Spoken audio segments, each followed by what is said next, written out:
Bismillahirrahmanirrahim. Welcome to Maths Mentor Studio. Question number 14 from the exercise 11a. The statement is 120 teachers have been in the teaching service for the 10 years or longer. The following table given the frequency distribution of the length of the services of these 1 to 120 teachers. अब आपको teachers का data provide किया गया है और ये भी बताया गया है कि वो उन्होंने कितना अरसा जॉब की है.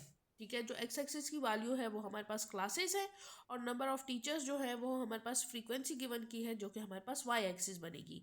मीन्स के 32 टीचर्स ऐसे हैं जिनको बीइंग टीचिंग में जो है वो 10 to 15 ईयर्स जो है वो लग गए हैं. कुछ टीचर्स ऐसे हैं 10 to 14. अब यहाँ देखिए, यहाँ पे लेस देन का साइन है तो इट्स मीन के 15 इसमें इंक्लूड नहीं है, 15 यहाँ पे इंक्लूडेड है. 15 to 19, 20 to 24, 25 to 29, 30 to 39, 40 to 49. ठीक है, ये वो डाटा है जिसमें ये वो ईयर्स हैं जितने टीचर्स ने उनको टीचिंग सर्विस हो गई है, जितने ईयर्स हो गए. 32 टीचर्स को इतने ईयर्स हो गए, 40 टीचर्स को इतने ईयर्स हो गए एंड सो ऑन. यहाँ पे आपने करना क्या है, यहाँ आपने हिस्टोग्राम बनाना है of this frequency distribution.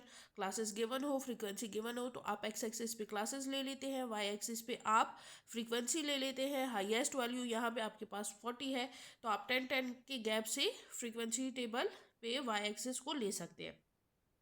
Next है आपके पास, आपने बनाना क्या है, आपने हिस्टोग्राम बनाना है. आपने उसी डायग्राम पे, सेम डायग्राम पे आपने दोबारा से उसको चेंज नहीं करना, आपने उसी डायग्राम को यूज़ करते हुए फ्रीक्वेंसी पॉलीगॉन बनाना है. तो हिस्टोग्राम तो आप बहुत डिटेल में सीख चुके हैं कि आप कैसे बनता है और अब इसी वीडियो में मैं आपको फ्रीक्वेंसी पॉलीगॉन भी सिखाऊंगी कि जब हिस्टोग्राम आपके पास ऑलरेडी बन चुका हो तो आप उसी से फ्रीक्वेंसी पॉलीगॉन कैसे बनाते हैं.